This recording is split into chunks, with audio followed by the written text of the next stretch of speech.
Next question classical mechanics సంబంధించింది. The Lagrangian L ఇచ్చారు. Is invariant under the transformation x is equal to X plus epsilon Y and y is equal to Y plus epsilon X. So X అనేది ఈ విధంగా transform అయ్యింది, y అనేది ఈ విధంగా transform అయ్యింది. అయితే if px py denote canonically conjugate momenta corresponding to x and y respectively, then the corresponding conserved quantity is. So ఇక్కడ మనకు చూడండి, క్వశ్చన్ ఏమో లాగ్రాంజియన్లో ఇచ్చారు. సో లాగ్రాంజియన్లో మనకున్న క్వాంటిటీస్ ఎలా ఉంటాయంటే, ఫర్ ఎగ్జాంపుల్ ఎక్స్ వద్దులే, క్యూ రాద్దాం. సో క్యూ డాట్ కమా క్యూ కమా టీ. సో ఇవి మనకు లాగ్రాంజియన్లో ఉండే క్వాంటిటీస్. సో మనకి ఇక్కడ టైం క్వాంటిటీ లేదు, దీంట్లో మనకు టైం లేదు, కాకపోతే క్యూ డాట్ క్యూ ఉంది. సో ఇది లాగ్రాంజియన్ కాబట్టి డైమెన్షన్ ఈక్వల్ అయిపోయాయి. అది హ్యామిల్టోనియన్లో అయితే ఏముంటాయంటే పి కమా క్యూ కమా టీ. సో హ్యామిల్టోనియన్లో వెలాసిటీ టర్మ్ ఉండదు, ఓన్లీ మనకు క్యూ మాత్రమే ఉంటుంది, క్యూ డాట్ ఉండదు. అలాగే మొమెంటం ఉంటుంది. సో ఇక్కడ లాగ్రాంజియన్లో మొమెంటం ఉండదు, మనకు వెలాసిటీ ఉంటుంది. సో ఇది మనకు తెలుసుకోవాల్సిన ఇన్ఫర్మేషన్. సో ఇక్కడ ఆప్షన్స్లో చూసినట్లయితే మనకు అన్నీ కూడా Y P X, X P Y, only మనకు మొమెంటం టర్మ్ ఉంది, ఎక్స్ టర్మ్ ఉంది. అంటే క్యూ ఉంది, క్యూ డాట్ లేదు, పి ఉంది. సో అంటే ఆన్సర్ హ్యామిల్టోన్లో ఉందని అర్థమవుతుంది, అవును కదా. సో క్వశ్చన్ ఏమో లాగ్రాంజియన్లో ఇచ్చి ఆన్సర్ ఏమో హ్యామిల్టోనియన్ అన్న ఫార్మేట్లో అడిగారు. సో మనం హ్యామిల్టోనియన్ కనుక్కుంటే సో ఇట్ విల్ హెల్ప్ఫుల్ కదా. సో మనకు హ్యామిల్టోన్ కనుక్కున్నట్లయితే మనకు ఆన్సర్ దొరుకుతుంది. సో ఇక్కడ నేను కొన్ని ఎక్స్ప్లెనేషన్ ఇచ్చాను, ఇది ఒకసారి చూడండి. సో కానీ నేను వేరే విధంగా దీన్ని సాల్వ్ చేయడానికి ప్రయత్నిస్తాను. సో హ్యామిల్టోనియన్ అంటే ఏంటి? ఇప్పుడు Hamiltonian is equal to Lagrange Hamilton మారాలంటే summation X dot P X minus L కదా. సో మనకు ఎక్స్ పి రెండు ఉన్నాయి కాబట్టి సమ్మేషన్ ఉంది కాబట్టి మనం ఏం రాసుకోవచ్చు అంటే X dot P X like plus why dot P Y minus L, అవునా. సో ఇది హ్యామిల్టోనియన్ ఎక్స్ డాట్, కానీ హ్యామిల్టోన్లో మనకు వెలాసిటీ టర్మ్ ఉండకూడదు, మొమెంటం టర్మ్ మాత్రమే ఉండాలి, అవునా. మొమెంటం టర్మ్ మాత్రం ఉండాలి, ఈ ఎక్స్ డాట్ అనేదాన్ని మనం తీసేయాలి. ఎక్స్ డాట్ అంటే ఏంటి? సో ఇది వెలాసిటీ టర్మ్ అంటే డెల్టా ఎక్సే కదా, అవునా కదా.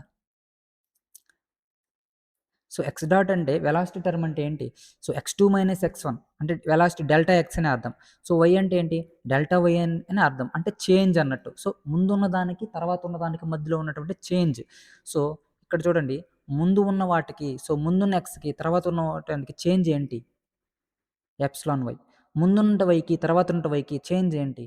Epsilon x. ఈ వాల్యూస్ ఇక్కడ సబ్స్టిట్యూట్ చేద్దాం ఒకసారి. ఇక్కడ epsilon y, so epsilon why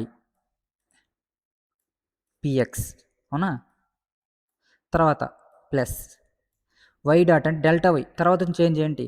epsilon x p y. దీన్ని తీసేద్దాం, లాగ్రాంజియన్ వద్దు. సో ఉన్నని మైనస్ ఎల్ అనుకుందాం, for example minus L. So epsilon అనేది కాన్స్టెంట్. ఇక్కడ ఆప్షన్స్ చూడండి, y px plus X p y, ఆల్టర్నేట్గా ఉండే ఆప్షన్ ఏదైనా ఉందా?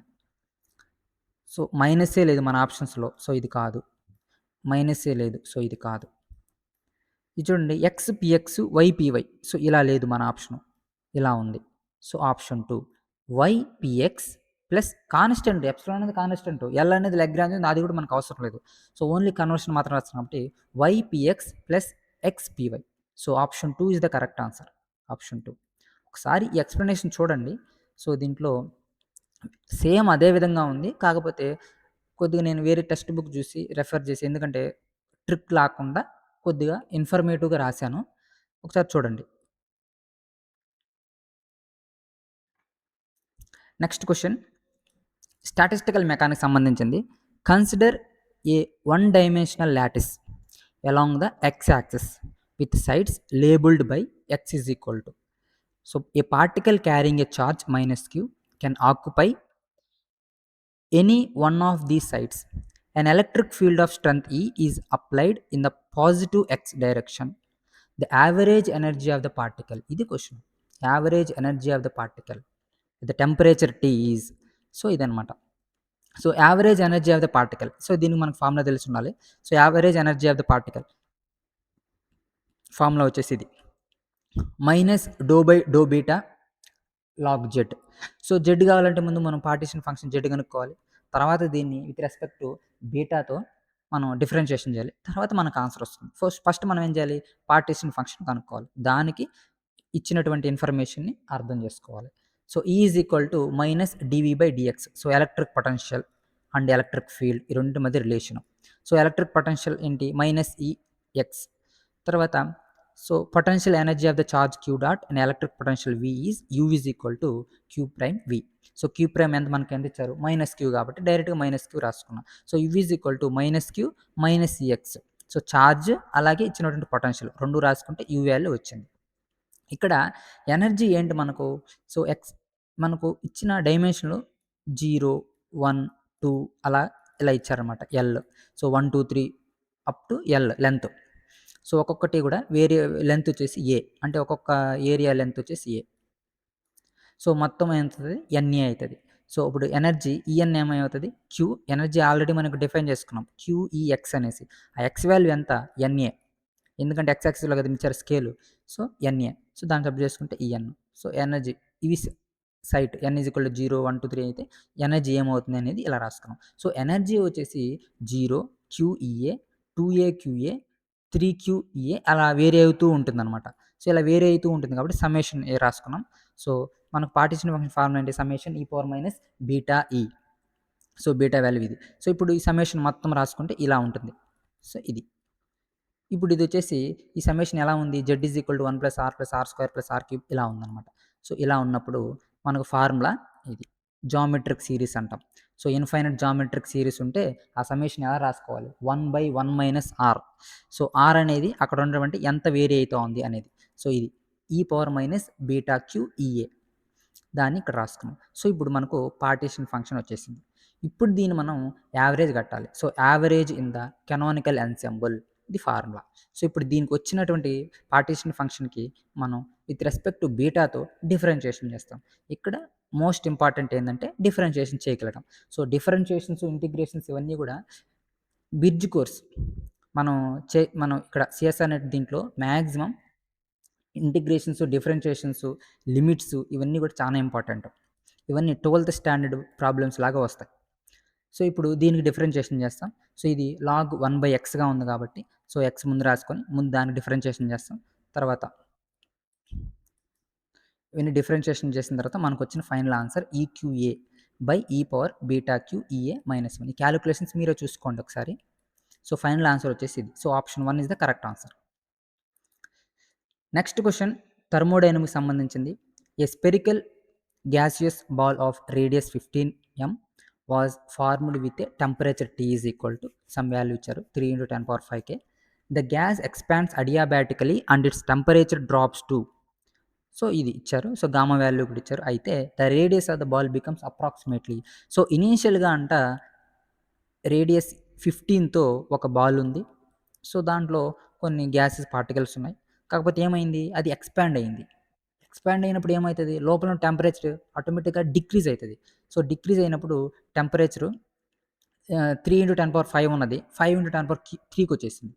సో ఇప్పుడు ఎక్స్పాండ్ అయింది కదా, సమ్ ఎంతో ఎక్స్పాండ్ అయింది. ఇప్పుడు దీని యొక్క రేడియస్ అడుగుతున్నారు. సో దీని రేడియస్ మనకు కావాలి.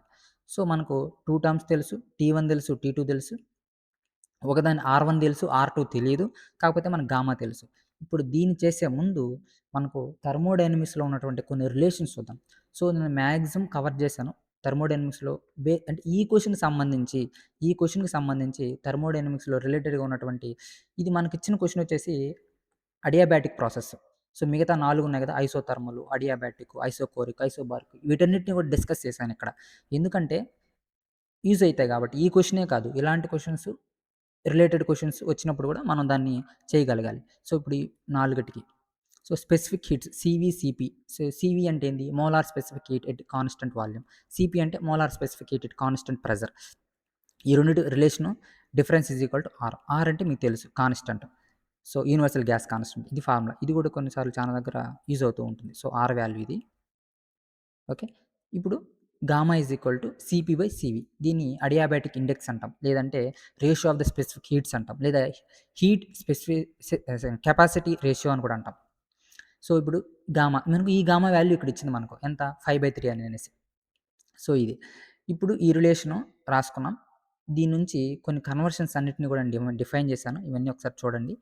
సివి వాల్యూని, సిపి వాల్యూని విత్ రెస్పెక్ట్ టు ఆర్తో, గామాతో ఇవన్నీ కూడా డిఫైన్ చేశాను. అక్కడక్కడ యూజ్ అవుతూ ఉంటుంది. దాని తర్వాత గామా వాల్యూ మనకు డిగ్రీ ఆఫ్ ఫ్రీడమ్తో 1+2/f. సో ఎఫ్ వాల్యూ వేరే అవుతూ ఉన్నప్పుడు, సో ఎఫ్ వాల్యూ 3 ఉందనుకోండి దాన్ని monatomic. So mono atomic. So F value ఇలా ఉంటుంది. లైక్ గామా వాల్యూ, ఇది ఎఫ్ వాల్యూ కాదు గామా వాల్యూ, సారీ తప్పుగా రాశాను. Gamma is equal to 1+2/f. అప్పుడు 3 అయితే మోనోటోమిక్, 5 అయితే డయాటామిక్ కాకపోతే లో టెంపరేచర్, 7 అయితే ఇవన్నీ F values. F value vary చేస్తే డైరెక్ట్గా మీరు గామా వాల్యూ కనుక్కోవచ్చు అన్నట్టు. తర్వాత డయాటమిక్, తర్వాత లీనియర్ పాలినామెట్రిక్, తర్వాత నాన్ లీనియర్ అటామిక్. సో ఇవన్నమాట. ఇప్పుడు మనకి ఇచ్చిన క్వశ్చన్లో ఏమి ఇచ్చారు ఇక్కడ గామా వాల్యూ 5/3 ఇచ్చారు. సో ఇక్కడ చూడండి 5/3 అనేది ఇక్కడ ఉంది. సో 5/3 అంటే మోనో అటామిక్. సో మనకు గ్యాస్ అనేది మోనో అటామిక్ అనమాట. సో ఎఫ్ వాల్యూ 3 కాబట్టి 1+2/3 మనకి 5/3 వస్తుంది. సో ఇవన్నీ వేరియేషన్స్ ఒకసారి రిలేషన్స్ అన్ని గుర్తుపెట్టుకోండి. తర్వాత degree of freedom. So F అనేది ఎలా ఉంటుందంటే ట్రాన్స్లేషన్, రొటేషన్, వైబ్రేషన్ 3 ఉంటాయి. అందులో ట్రాన్స్లేషన్ 3, తర్వాత రొటేషన్ అనేది మారుతూ ఉంటుంది. 0 మోనోటామిక్ 0 అయినప్పుడు, లీనియర్ మాలిక్యూల్ అయితే 2, నాన్ లీనియర్ మాలిక్యూల్ అయితే 3 ఇలా. తర్వాత ఇప్పుడు కన్వర్షన్స్ చూడండి. ఐసోథర్మల్ ప్రాసెస్కి టీ కాన్స్టెంట్గా ఉంటుంది, పీవీ కాన్స్టెంట్గా ఉంటుంది, delta U 0, Q is equal to omega. Work తర్వాత అడియాబాటిక్ ప్రాసెస్లో ఎలా ఉంటుంది, తర్వాత ఐసోథర్మల్లో ఎలా ఉంటుంది, ఐసోబారిక్లో ఎలా ఉంటుంది, తర్వాత యూజబుల్ జామెట్రిక్ రిలేషన్స్. ఇది వచ్చి v ఈజ్ ఈక్వల్ టు స్పియర్కి 4/3πr³. సో వీకి ఆర్కి రిలేషన్ ఎలా ఉంటుంది. సో గామా ఉన్నప్పుడు ఇలా కాన్స్టెంట్స్ ఇవన్నీ కూడా యూజ్ అయ్యే రిలేషన్స్ అనమాట. ఒకసారి చూడండి. స్క్రీన్ షాట్ ఆల్రెడీ నేను పీడిఎఫ్ని మీకు ఇక్కడ ఇస్తాను కాబట్టి డౌన్లోడ్ చేసుకోవచ్చు. సో దీన్ని ఇక్కడ స్క్రీన్ షాట్ తీసుకోవాల్సిన అవసరం కూడా లేదు. కాకపోతే డౌన్లోడ్ చేసుకున్న తర్వాత నోట్స్గా రాసుకోండి, యూజ్ అవుతుంది. ఇప్పుడు మన క్వశ్చన్లో మనకిచ్చింది అడియాబాటిక్ కాబట్టి అడియాబాటిక్ రిలేషన్ ఏంటి, ఇక్కడ మనం ఆల్రెడీ ఇక్కడ రాసుకున్నాం అడియాబాటిక్ రిలేషన్. సో ఇది so T(v⁻γ-1) constant. So T(v⁻γ-1) constant మనకు దీన్ని ఇలా రాసుకోవచ్చు. T1 T2 V1 V2. So మనకు R1 తెలుసు, T1 తెలుసు, T2 తెలుసు, R2 తెలియదు. సో అదే కనుక్కోవాలి మనం. Gamma value 5/3. సో వీటిని సబ్స్టిట్యూట్ చేసుకున్నప్పుడు ఇక్కడ మనకు V ఉంది, R లేదు. కానీ Vకి Rకి రిలేషన్ ఇక్కడ ఉంది. V proportional to R³. So ఆ వాల్యూ ఇక్కడ సబ్స్టిట్యూట్ చేసుకున్నాం. దాని తర్వాత ఈ వాల్యూస్ మనకు తెలిసినటువంటి T1 T2 కానీ R1 R2 తెలీదు, అది కనుక్కోవాలి. సో వీటన్నిటిని సబ్స్టిట్యూట్ చేసుకుంటే గామా వాల్యూ 5/3 కాబట్టి ఇది చిన్న సింప్లిఫై చేస్తే R2 is equal to R1 into √T1/T2 వచ్చింది. సో R2 వాల్యూ ఇప్పుడు R1 T1 T2 అన్నీ సబ్స్టిట్యూట్ చేసుకున్నామంటే డైరెక్ట్గా మనకు R2 వాల్యూ వచ్చేసి 116 మీటర్ 116 వచ్చేసింది. So option 4 is the correct answer. So మనకు రిలేషన్స్ తెలియాలి. సో ఇక్కడైతే ఈ క్వశ్చన్కి అయితే సింపుల్, ఇది అడియాబాటిక్ ప్రాసెస్లో ఇది కాన్స్టెంట్. సో ఈ రిలేషన్ గుర్తుకొచ్చిందంటే దీని నుంచి మీరు T1 V1 రాసుకోవడం కానీ, అక్కడ స్పియర్ అడిగారు కాబట్టి Vకి ఆర్కి రిలేషన్ ఎలా ఉంటుంది అనేసి ఇది రాసుకోవడం కానీ, సో V ప్లేస్లో ఆర్ సబ్స్టిట్యూట్ చేసుకోవడం కానీ, దాని తర్వాత దీన్ని డెవలప్ చేసుకోవడం కానీ, వీటన్నిటి సబ్స్టిట్యూట్ చేసుకుంటే డైరెక్ట్గా మీరు R2 వాల్యూ సబ్స్టిట్యూట్ చేస్తారు. దానికన్నా ముందు ఇవి తెలియాలి కదా ఈ రిలేషన్స్. సో ఇవి గుర్తుపెట్టుకోండి. Next question. A binary Alai consists of Na number of A type and Nb number of B type atoms. The atoms sit on the sides of a simple cubic lattice and the nearest neighbors interact with each other.